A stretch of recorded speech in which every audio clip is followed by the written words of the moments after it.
I'm Beth Dickey of the NASA Headquarters Office of Public Affairs. Welcome to the Leading Edge, where we take an in-depth look at aeronautics problems that NASA is working to solve through its own research initiatives or in collaboration with others. Today's topic is Automatic Dependent Surveillance Broadcast, or ADSB, the next generation in airborne surveillance and cockpit avionics.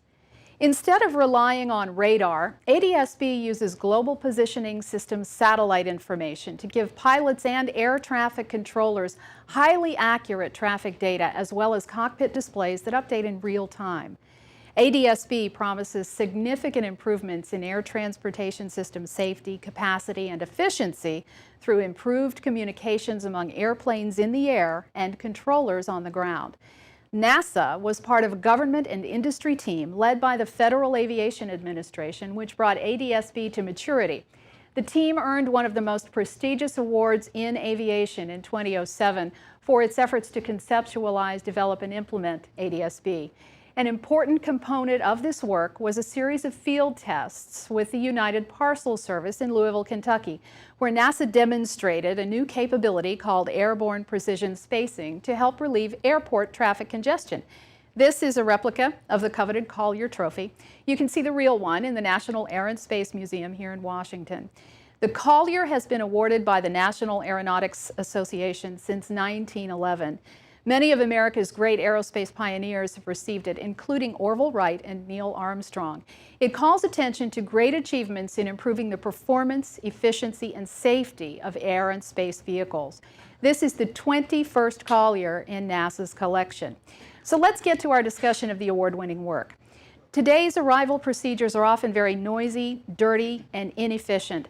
NASA's focus was on new automation for air and ground that not only helps relieve airport congestion, but also increases efficiency and flexibility in air traffic management, saves fuel, and reduces noise and emissions.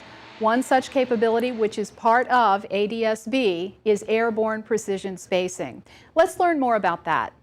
New airborne capabilities will also help the airport congestion problem. High throughput at airports depends in part on achieving optimal spacing between landing aircraft. In a new concept called airborne precision spacing, the air traffic controller, responsible for maximizing the landing rate, designates a lead aircraft for each capable aircraft to follow, and a target time interval to be achieved at or near the runway threshold behind the lead. With the air traffic controller's spacing goal for these two aircraft now established, pilots of the aircraft then take over, using specific maneuvers and precise speed control to accomplish the controller's assignments, with little to no further communication necessary. Using onboard computer path guidance, pilots will maneuver their aircraft within air traffic controller defined limits to close large unnecessary gaps in the arrival stream, or to create room if needed for aircraft that are resequenced for arrival or waiting to take off. Then, using computer speed guidance, pilots will make precise adjustments in speed to accurately merge behind aircraft arriving from other directions, and to fine-tune the spacing as they approach the runway. The goal is to cross the runway threshold at precisely the controller's desired interval after the preceding aircraft. In addition, the system easily accommodates the safe spacing variations required for aircraft pairs with differing wake vortex behaviors. Even though the aircraft is now under positive ground control for separation, this new procedure allows the air traffic controller to use the pilot's ability of precision flying to help increase arrival throughput and minimize delays for all aircraft assigned to that runway. That's approved. And what about JUs? You gonna come out or By using this new aircraft capability of airborne precision spacing, controllers at smaller airports will be able to safely handle increased traffic demand without the need to expand their ground-based air traffic control systems. The radar technology used to track airplanes hasn't changed much in 60 years, but air traffic has increased significantly.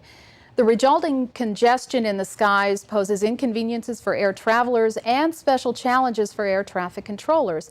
A new tracking technology is needed to support the volume of operations projected in the 21st century. With me to discuss the challenges and the benefits of ADS-B are Robert Novia, Operations Manager with the FAA's En route and Oceanic Services Unit, currently leading the Operations Support Team for the Surveillance and Broadcast Program Services Office, and Captain Bob Hill, a retired manager of the Advanced Flight Systems Department at United Parcel Service. This question, I'm going to start with you, Robert. Can you talk to us a little bit about how arrival control is done today and how it's being improved? Sure. And first of all, thank you, Beth. It's a pleasure to be with NASA today.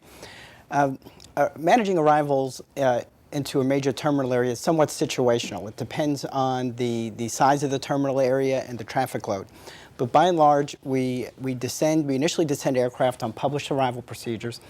And during the course of doing that, there are normally more than one transition to those arrival procedures. So by that, we mean that there could be 2 or 3 or even 4 streams of traffic that the air traffic controller has to blend into one sequence over a particular fix or location going into the terminal area.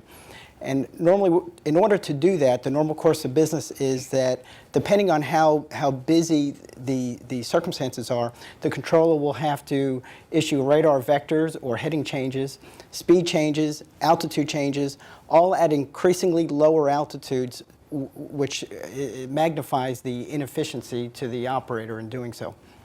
So the key here is to stage these aircraft more efficiently, to make earlier trajectory modifications, and by doing so they can be smaller, maybe just minor speed adjustments. So when the controller gets these aircraft on these different streams, there's less to do to space them into the terminal area. Now we have a tape that was prepared by one of the partners in the Collier Trophy work. Can we roll that tape and can you explain to us what we're seeing there? Sure. Okay, so here we have, it shows 2 streams blending into one. So here's what I meant by different transitions in an arrival procedure where the controller has to blend those traffic streams. Now keep in mind this is a rather sterile environment, but you can see that the last aircraft in that sequence is being radar vectored out or a heading change in order to get appropriate spacing. I see a lot of dollar signs going out the tail end there.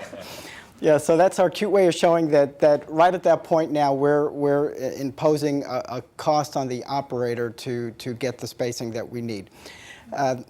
Now here is a potentially future environment where, because of minor speed adjustments we made earlier on, the aircraft would nicely fit into a gap, and this kind of mitigates that spacing problem. The controller doesn't have to issue what we call tactical measures and maneuvers to space the aircraft, and they can just fall right into the stream. Now this is a tough situation obviously for operators, Bob. How does this sort of air traffic control situation affect UPS? Well, thank you, Beth. And on behalf of the entire industry, I'd like to thank NASA for all their work that they're doing in new technologies that will allow us to modernize the aviation. Everyone knows how important it is for next gen to succeed, and if it wasn't for the fundamental and practical research that NASA has done, we wouldn't be in a position we are today to be able to modernize. And 2 of those technologies are ADS-B and airborne precision spacing. As far as UPS is concerned, UPS has the same problem with its major hubs as any other carrier. Congestion and delays at the hub can really harm the operation. Many of you probably aren't familiar with the UPS operation or package delivery operation, but all the aircraft come into the hub with the packages. They all have to land. The packages are then sorted, put on aircraft, and they depart back out. Louisville is a particularly important hub for UPS because it's the only hub that UPS has that all of the aircraft from all the world, so packages from all around the world come into Louisville, they're sorted and go back out. So you can see that if any of those aircraft are delayed, the last few aircraft that are delayed, it delays the whole operation, and that could significantly affect the whole UPS operation and could result in delayed packages all around the world. Another major problem that UPS is always looking at is the environment. How can we help the environment? I'm sure you've seen some of the articles about what UPS has done to modernize vehicles and all sorts of different alternatives to make ground vehicles more effective, less burn less fuel and make less noise and emissions. We have that same desire in the airline part of UPS. And of particular concern to UPS is noise.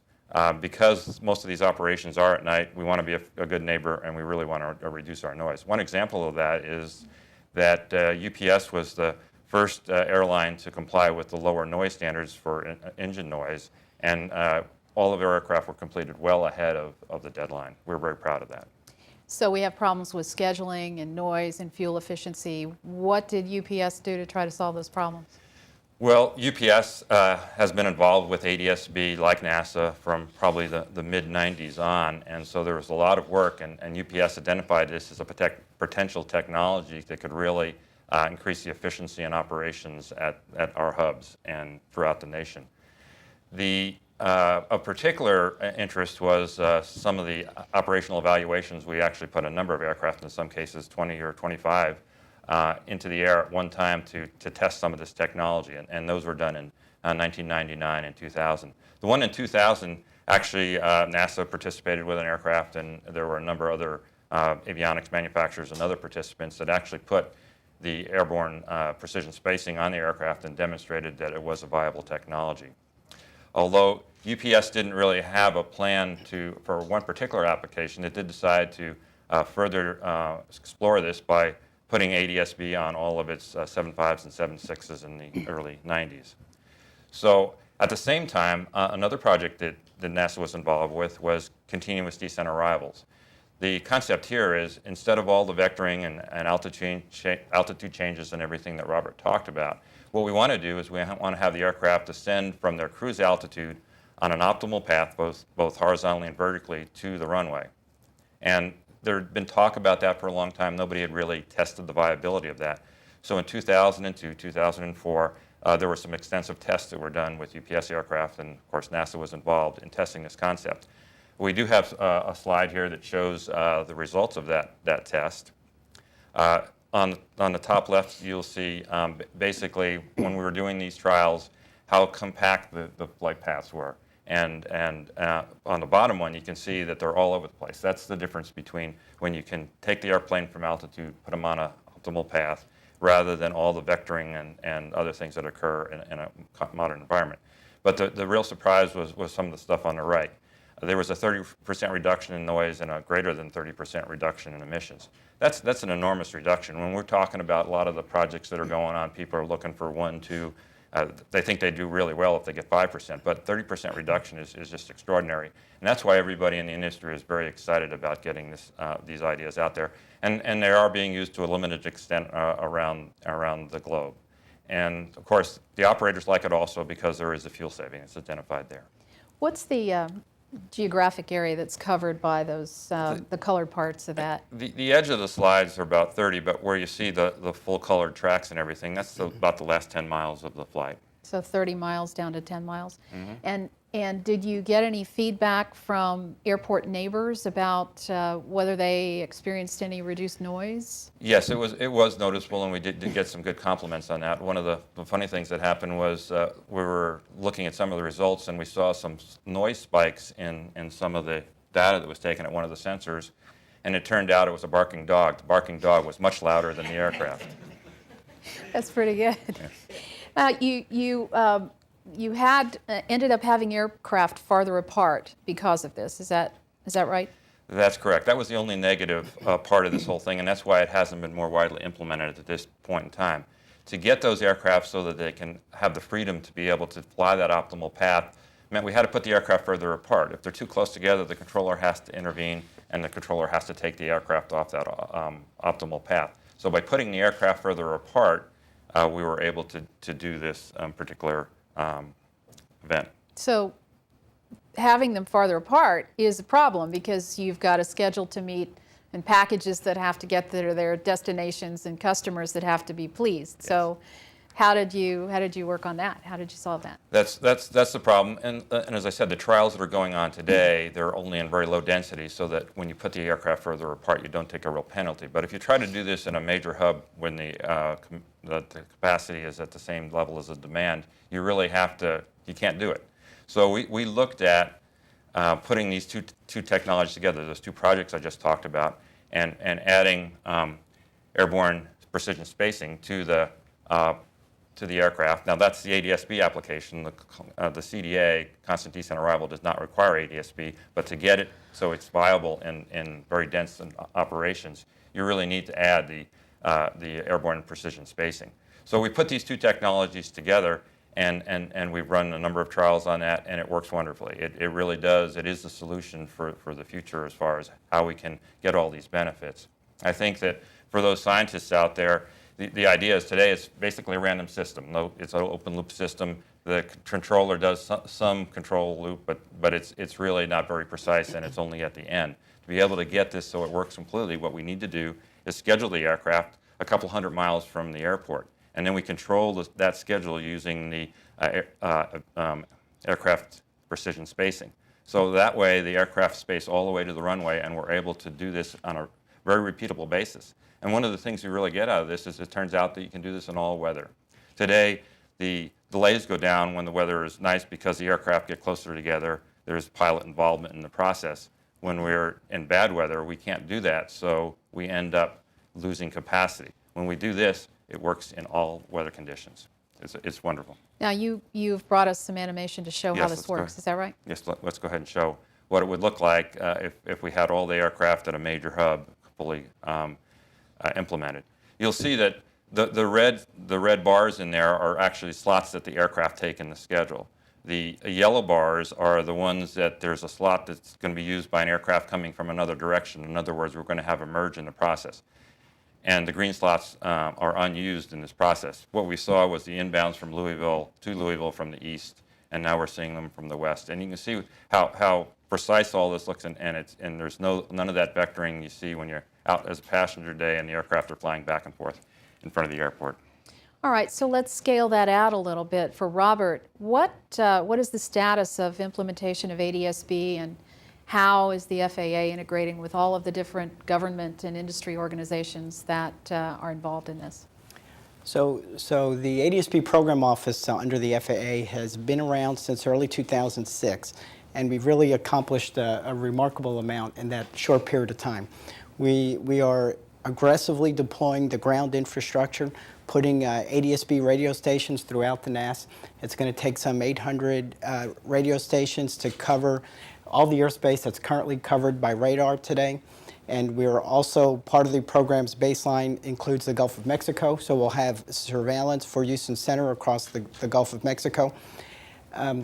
We have 4 key sites that we hope to get implemented this year within the next 6 months. They are Louisville, Kentucky, Philadelphia, Houston Center's Gulf of Mexico, and Juneau, Alaska. Each of those sites represents a different automation platform within the FAA, so we're demonstrating that ADS-B can be integrated into the National Airspace System for the purposes of providing air traffic services. So the controller now will see targets that will be partially derived by ADS-B and radar. We're implementing new fusion trackers to integrate all the surveillance sources. And so by 2013, we expect to have the entire ground infrastructure in place, all 800 radio stations. Great, great. Robert, Bob, thanks for being here to share with us today. We can see now why a new tracking technology is necessary to support this volume of operations that we'll have in the 21st century.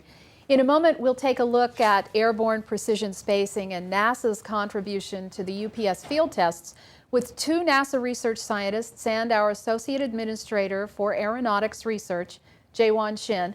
But first, we want to give you an opportunity to get better acquainted with one of our 4 aeronautics research centers, the Langley Research Center in Hampton, Virginia. Aviation pioneer Orville Wright once said, "No flying machine will ever fly from New York to Paris." Now those flights happen every day. People, goods, and services move around the globe thanks to NASA Langley Aeronautics Research. Langley engineers and technicians push the boundaries of flight ever faster and higher, leading the way in innovation and technology development. We are key to the nationwide effort to modernize the skies to meet demands for increased air travel. We design technologies to make the skies safer, then take them to flight to make sure they work. And they do. Every modern aircraft relies on technology developed over the last 90 years at NASA Langley. Langley researchers are changing the shape of aircraft to come, too, making them quieter, faster, and greener. We're working to achieve supersonic passenger travel and hypersonic breakthroughs with our military partners. Nearly every U.S. military aircraft has been tested in our wind tunnels and laboratories. And when we go on to the Moon and Mars, Langley Aeronautics expertise will safely lead the way through Earth's atmosphere and those of other planets. At NASA Langley, our mission is to uplift the world through our aeronautics research and inspire innovations for a better tomorrow. NASA Langley. The future begins here. You're watching The Leading Edge, an aeronautics research discussion program brought to you by NASA. Let me introduce our Associate Administrator for Aeronautics Research, Jaewon Shin, who will continue our chat about an environmentally friendly solution for air traffic congestion around airports, NASA's Airborne Precision Spacing Research, with two of our research scientists, Nancy Smith and Brian Barmore. Both represent the Aeronautics Research Mission Directorate's Airspace Systems Program. Nancy is with the Human Systems Integration Division at NASA's Ames Research Center in California, and Brian is with the Crew Systems and Aviation Operations Branch at Langley. Jaewon? Great. Thank you, Beth, Nancy, and Brian. It's good to see you again. Thank you so much for being with us today to discuss your research. Thank you for having us. I believe our audience will appreciate how important your research is. We just heard from Robert and Bob about what real-life problems they are dealing with and what real-life benefits they have received from NASA research. So without any further ado, let's dive right into it. Let's discuss what kind of wonderful research that we've been doing, and in particular your research. To begin, I'm curious how we were recognized by National Aeronautics Association with the Collier Trophy. Let's talk about that first. Okay. Well, I think we were recognized for the Collier Trophy because of our involvement in the activities that Bob was describing, the field trials, and I think Brian can actually speak more to some of NASA's role there.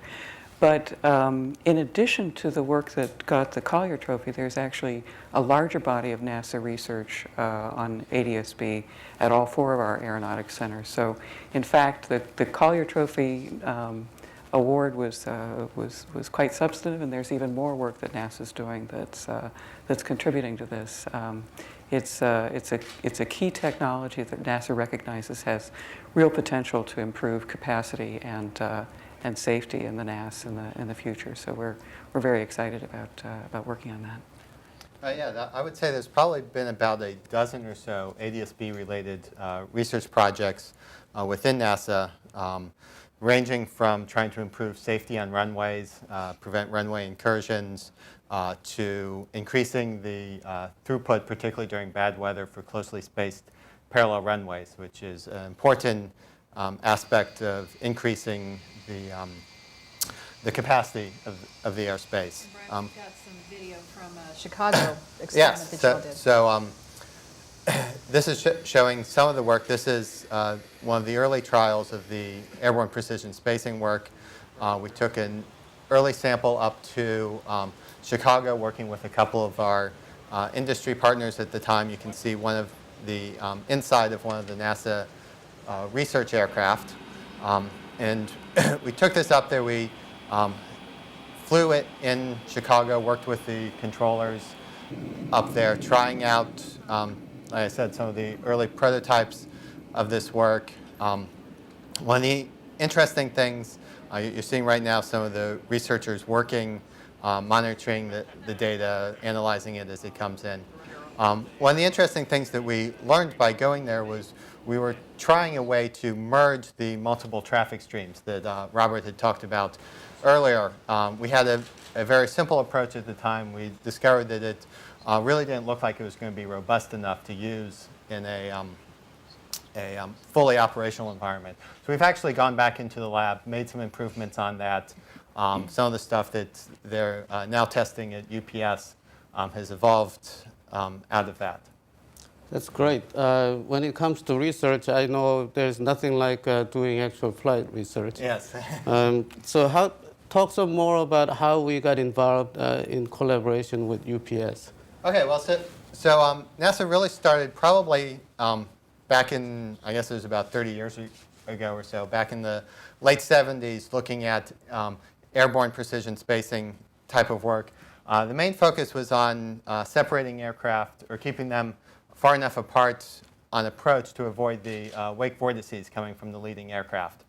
This was before the advent of ADS-B, so it was using some very basic surveillance information and stuff.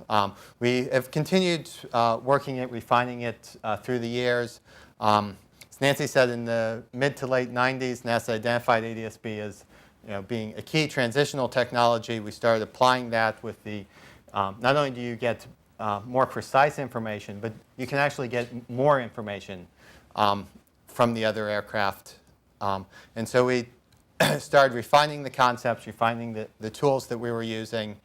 So we had a pretty mature research portfolio when UPS started to do their trials in Louisville. They started talking with the FAA about wanting to actually try some of this technology out.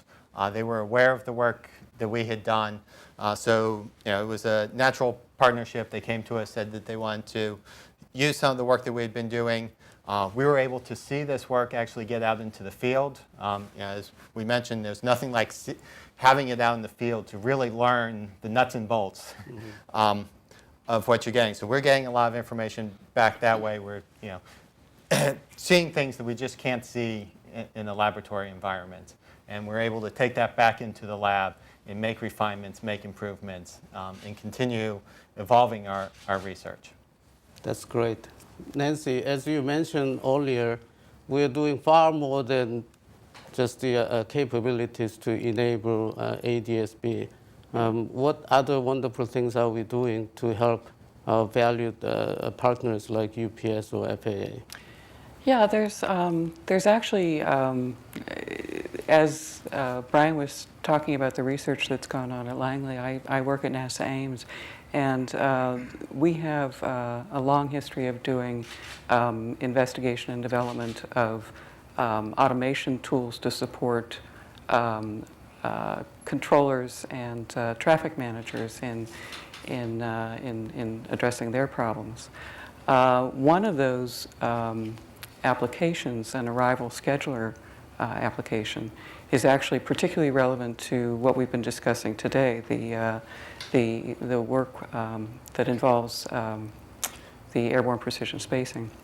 And what we were doing at Ames, what my group was doing at Ames, was preparing to conduct a simulation that combined airborne precision spacing, but with arrival scheduling. So we used our expertise in the arrival scheduling work and mocked up a concept, simulated a concept that used a scheduler to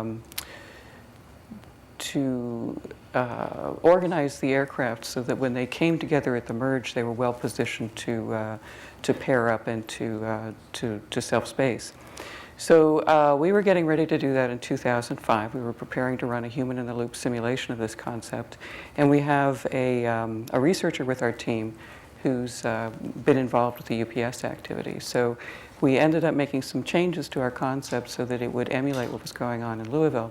And I'll talk more about that later. But first I wanted to say a little bit about, in addition to the flight tests, some of the kind of things that we can learn and what we do in laboratory simulations as well. And I've got a couple of my colleagues from Ames, from the Aerospace Operations Lab, And we have a video clip that shows them describing what we do there. This facility is the Airspace Operations Lab. We use it to rapidly prototype and investigate future air traffic concepts. So it's aimed at operations research with people, pilots and controllers, and with new technologies. The current air transportation system is very safe, but it's also fairly outdated.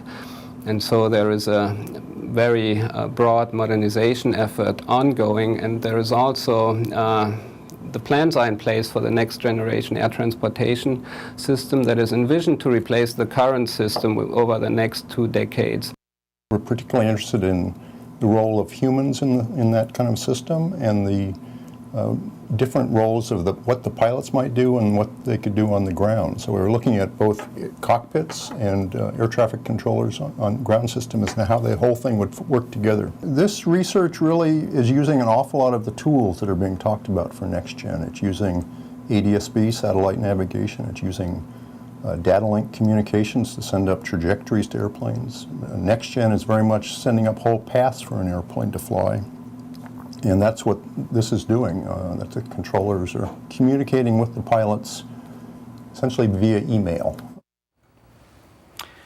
So as you just heard, we have incorporated some of these advanced next-gen capabilities into our simulation lab, and we integrated a suite of that functionality to be able to test this concept that we called Too Wild for trajectory-oriented operations with limited delegation.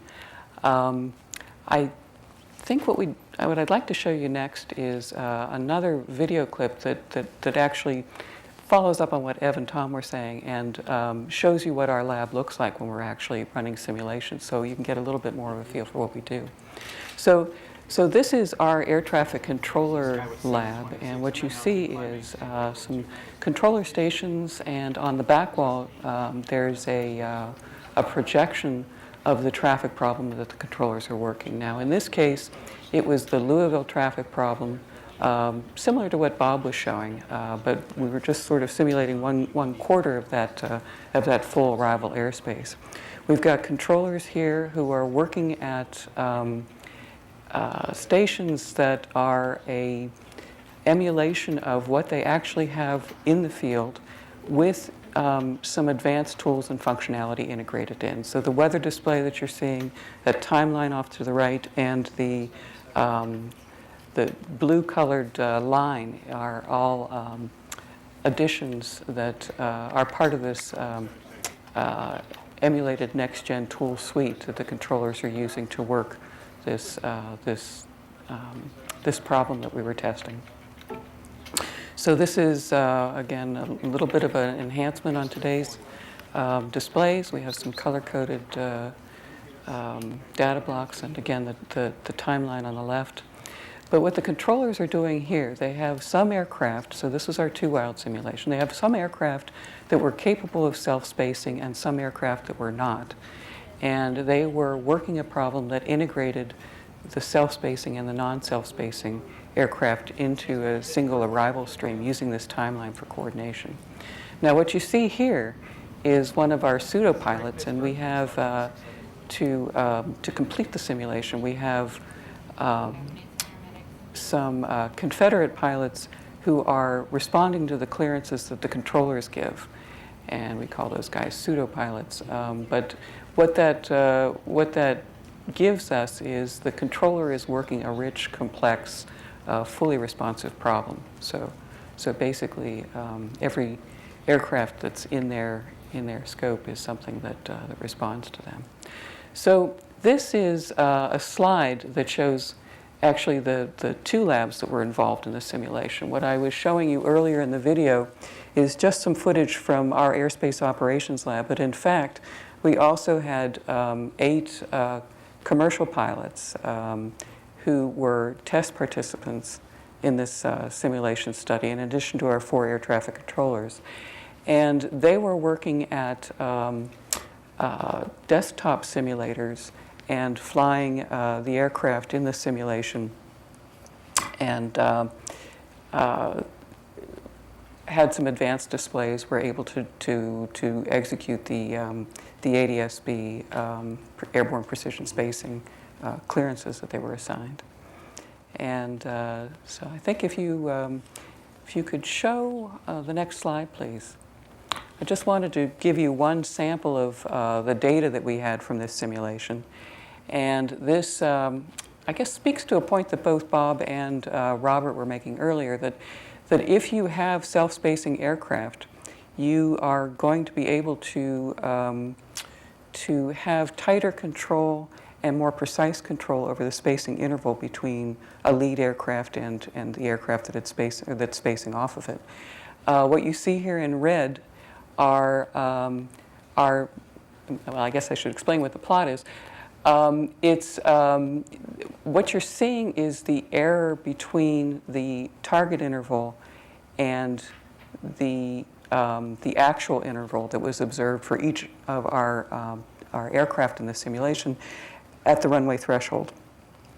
And what you see in red is how tightly the target interval was achieved when the aircraft were self-spacing. So the accuracy was within 1.5 seconds, plus or minus 5 seconds. I mean, that's really pretty remarkable. The alternative non-spacing condition had the controllers issuing speed instructions, again using tools. So this is also advanced operations, and so the controllers were responsible for maintaining the spacing, and they did a great job too, but with much more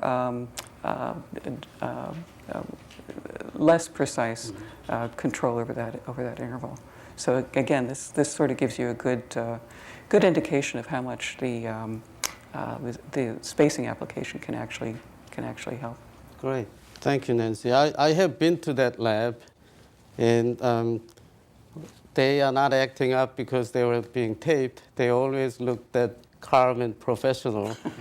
And but I think the benefits of your research are wild. So that name, Too Wild, is very fitting, I think. Thanks, Jay. So let's talk a little bit more about that. Out of collaboration with UPS, what kind of benefits did you get to improve Too Wild? Okay. Well, it did change the way that we ran the simulation. We, for instance, added an arrival manager position, and in the case of this simulation, it was someone who was setting things up before the aircraft actually reached the controller sector. And at UPS, that operations is being tested as something that's done by the airline dispatcher. So that was an interesting thing for us to add to the simulation, was this third party who's actually kind of preparing the problem for the controller and the pilot. The other thing that we got out of this was that it gave us a chance to look at how a single carrier operation could mix with in an environment with a lot of other carriers that weren't conducting the same kind of operation. So it gave us a mixed equipage situation to look at that was quite interesting. The other, so I think that we got some interesting input to our simulation that definitely made it a richer problem for us to work, and hopefully provided some insights and some benefit to the merging and spacing and UPS operations as well. Right. I think you summed up well that that's the value of partnership with our customers. Mm-hmm. So in closing, let's hear some preview. What are the next steps for NASA? What are you guys working on that will bring on new capabilities that we cannot practice today? So there's still a lot of work to be done in Louisville. Right now, the focus has been on the UPS-only operations in the middle of the night. So there needs to still be some work on extending that into daytime operations where they're having to interact with other airlines that are particularly bringing in passengers and stuff. But then moving from there, the real goal, the real impact of this work on the National Airspace System is when you can start doing this at the really busy hubs, the places like Chicago, Atlanta, San Francisco, those types of places where any sort of delay or disruption that occurs ripples throughout the entire system. So we really need to start working at how you integrate those who can do this with those who have not yet equipped or who choose not to equip, a much more complicated mix of aircraft types. All that kind of stuff is going to add more difficulty to the problem. And so there's still a lot of work. We're doing stuff in the lab right now on testing new ideas on how to use this in a richer, more complex environment. And much along the same lines, there's ongoing work at Ames developing the scheduling applications to really be able to handle these complex problems. The situation or the animation that Bob Hilb showed earlier that showed the aircraft merging from multiple directions and had the red and yellow coated slots, the green slots being filled by aircraft that change color. That's a pretty challenging scheduling problem, and there's work going on right now at NASA to explore how you would manage that and also be able to support these continuous descent arrivals. So there's some interesting stuff happening that's, again, directly related to what we've been talking about today. Great. Nancy and Brian, thanks so much. I'm looking forward to all the good stuff coming out of your research. As Robert from FAA mentioned, they are expanding ADS-B to wider ranges and more airports. So I can envision that my neighbor in near future talking to me that, hey, my flight was aided by ADS-B today. So I'm envisioning that ADS-B becoming a household name out of your excellent research and our collaboration. So again, thank you very much, and I'm very proud of you. Thank you. Thank you. Thank you all. Next, we'll take some questions from our audience, but first we'd like to give you an opportunity to get acquainted with another one of our aeronautics research centers, the Dryden Flight Research Center in California.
You're watching The Leading Edge, an aeronautics research discussion program brought to you by NASA. We've been discussing automatic dependent surveillance broadcast, or ADSB, and NASA's airborne precision spacing research. Our panelists today are Robert Novia of the FAA, Bob Hill representing UPS, Nancy Smith and Brian Barmore, who are with us at NASA as researchers. And we're ready to take some questions here at NASA headquarters in the audience. Do we have anyone? I was fascinated by the earlier graphic you showed with the dollar signs blowing out the back end of the airplane. And I thought that did a nice job of demonstrating that the economic impact of NASA's research. What I'm curious about is, and to try to understand better, is then what's the next step in the process of how do we go from the research to implementation in an operational sense?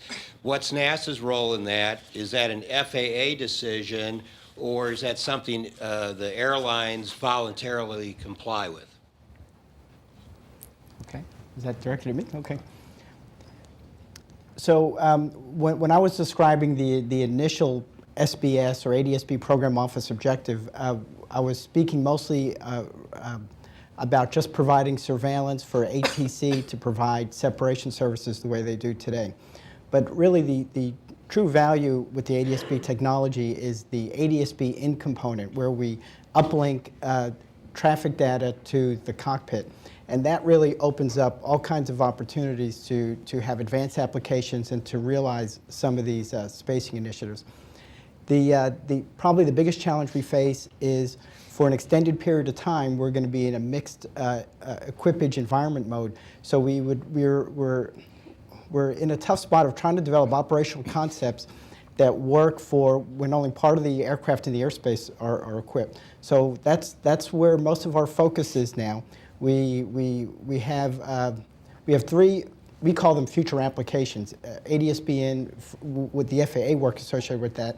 We have three ADSB in applications that we're developing. One is an oceanic application called in-trail procedures, where two aircraft that are have less than standard oceanic separation, but they're separated by altitude. One can climb through the other if the aircraft has either the preceding or the trailing aircraft on their display in the cockpit, and through a set of procedures with air traffic control, we can actually give them a climb or descent instead of them being stuck at that altitude, in some cases over the entire Pacific Ocean for 6, 8, 10 hours at a time. So that is probably our most mature ADSB in application. We are also pursuing, initially we were calling it merging and spacing. Now we've used the term interval management to describe any ADSB in application that has to do with the spacing function. So we're sponsoring that, and we also are trying to mature and accelerate the standards for a surface application, whereby the flight crew can get indications and alerts when something slipped through the crack. You know, this is meant to give to act as a safety net to prevent a runway incursion or a last-ditched effort for the flight crew to see something. And again, this would be an ADSB in application in that air traffic control would be doing business as usual, but something went wrong, and now the flight crew, because of the uplink of ADSB information in their cockpit, they can pick up a situation unfolding and potentially avert something very serious from happening.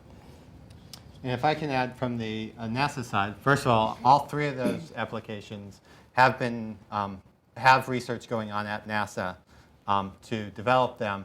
In addition, particularly the spacing one I know about, Bob and I are on an international standards committee. And this is one of the ways where this type of information NASA can get out to the community. We're working to help set equipment standards where the airlines or the avionics manufacturers, I guess, can go and use that to develop equipment that will conform to these types of operations. So that's another good avenue where NASA can get what we've been doing out to industry to make use of. All right, let's take another question. Yeah, I have a question. There's no doubt in my mind that the quality of the situational awareness is enriched by the different components that you've added. My question is that as you add more components, the likelihood of getting conflicting data might increase. Is there a protocol for conflict resolution if certain sets of data indicate a certain sort of pathway, whereas another set of data, or am I not sort of, you know, as you add more components, there's going to be some likelihood either due to faulty sensor data or something or weather or whatever, that there is a sort of a conflict resolution protocol so that one thing trumps another in case there's a conflict? I think there has been a fair amount of work on that. A couple of people in the room here were on a committee that worked on conflict management, especially when we're in normal operations and then something goes wrong. I think that is part of the whole operational procedure development and the certification and operational approval, that hopefully when we've gone through a lot of these committees and work and then actual trials, and that we end up finding most of those problems and hopefully built it into the system. The other part of it is we're not taking the controller out of the process. So the controller will be the one that will be responsible for stepping in if the controller sees something wrong or if something is not the way it should be. So I think there are multiple levels in the process. Ultimately, I think Brian talked a little bit about ultimately having aircraft self-separate a little further out, but I think that we have to go through all of these other processes, discover all those things that you talked about before we can take that final step. There's another another area where, conflicting information is potentially an issue, and that is for the air traffic controller. They have the conventional radar data that they're working with now, the fused radar data, and with ADS-B data coming in that's much more accurate on the aircraft that are broadcasting ADS-B. There's the challenge of being able to integrate the ADS-B data state information about aircraft position with the non-broadcasting aircraft that are just being detected using the radar information. So there's an interesting integration challenge there, and I don't know if you're. I know that when we've conducted simulations for us, it's been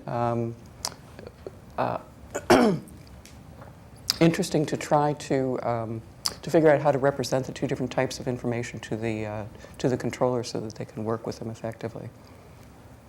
We have another question out of the audience.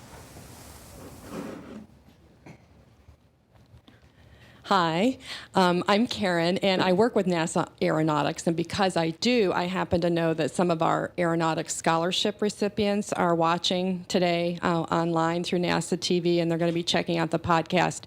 And I think ADS-B it's such a huge issue. It's so complex. It's an incredible system, and looking, for each one of you, and in particular the NASA researchers, I suppose, seeing the video and seeing the people who are working in the simulation center, I just wondered if each one of you maybe could just briefly express what kinds of skills the researchers are employing when they're doing this kind of work. What kinds of people are working on these issues? Obviously, from the time span that Captain Hill talked about, this is an issue, and it's not an issue that's going away, and it's going to be continued to be tweaked and find solutions and then tweak those solutions again in the years to come. So what kinds of people are working on these issues, and what talents are they using? Thank you. I would say in general, just about covers the whole spectrum of aviation experience, from having people that are involved in the operation that can put the problem down and then taking that to actually developing solutions to that problem. So I think you're going to have plenty of aeronautical engineers, plenty of operational experienced people, controllers, pilots, the whole broad spectrum of everyone that has to be involved in the solution. And I think it's a wonderful opportunity for people to take a look. But basically you have to have obviously a fair amount of background in aviation and aeronautics to be able to do this. Yeah, I would say, both Nancy and I have talked about a lot of this development going on in laboratories. Most of that is in simulation, so it's all computer-based. So both of us have large teams at our centers that do software development. So that's a good avenue to get into. One of the interesting things I've learned coming into this and not actually coming from an aeronautics background, is that there really isn't any schooling set up for working these types of problems. So it actually is a nice multidisciplinary team that develops. But basically need to have the basic engineering or scientific skills, being able to logically work through the problem, set up experiments to get at what you're trying to achieve, as well as having access to the operational information and being able to bring that all together and keep the big picture in your mind is important. And I would just add that because we're dealing with air traffic services, safety is king, and the safety analysis is quite complex, and I think it takes a very special skill set to distill that down to all the things that have to be considered in developing standards and the requirements in order to implement any system. So I think that requires a special skill set. So if you're particularly adept at knowing how to do that kind of safety analyses, I think that would be very beneficial. All right, we've got time for one more quick question and one quick answer. I'll make it really quick then. This is probably for Nancy. The spacing model that you showed and referred to, I guess you didn't show it, but you referred to it. Mm-hmm. If I pop up convective, unstable convective weather in that model, I imagine from a research standpoint that makes it much more complex. Can you give us an idea of like what that complexity is, or hope that research will lead to whether or not having quite the drastic effect it has now on traffic delays? Boy, I'm not the person to take that question, but I'm a human factors researcher, and we do the studies in our lab. I could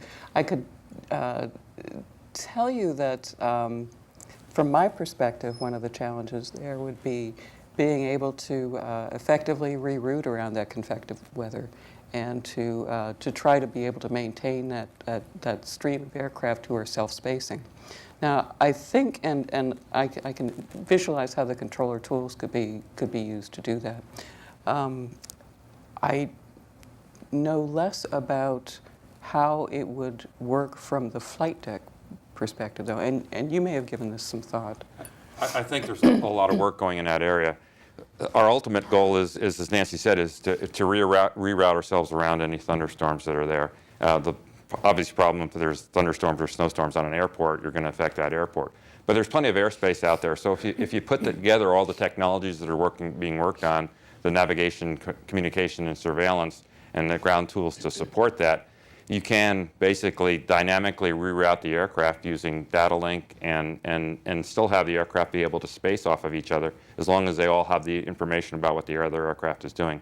Mm-hmm. So I think it's that integration that has to occur. And I would personally like to see more work done in integration of all these technologies and that implementation of that. Yeah, and I guess one thing that I could say to that too is that we're one of the other simulations we're working on now in our lab looks at how you could actually reroute a cluster of aircraft on the same modified trajectory. So if you had the information about where the clear path was, you could conceivably reroute all of those planes, and they could maintain their self-spacing status on that new modified routing. All right, that's going to have to be our last question. We've had a really great discussion today, but we're out of time. On behalf of Associate Administrator Jaewon Shin and NASA, thanks to our guests, Robert Novia of the FAA, Bob Hilb of UPS, and our two NASA researchers, Nancy Smith and Brian Barmore. You can learn more about Automatic Dependent Surveillance Broadcast, or ADSB, and NASA's research on airborne precision spacing by visiting NASA's website. We've provided copies of the charts and videos used in today's discussion and several technical papers that are detailing this research. And this is a very long URL. We'll show it to you in a minute. But if you go to www.aeronautics.nasa.gov and look for the leading edge icon, click on that, and you'll be able to find all of this information. And we do invite members of our audience to sign up for our email notices. The sign-up sheet is on the table just outside in the hallway. Thank you all for being with us, and with that, we'll call it a show.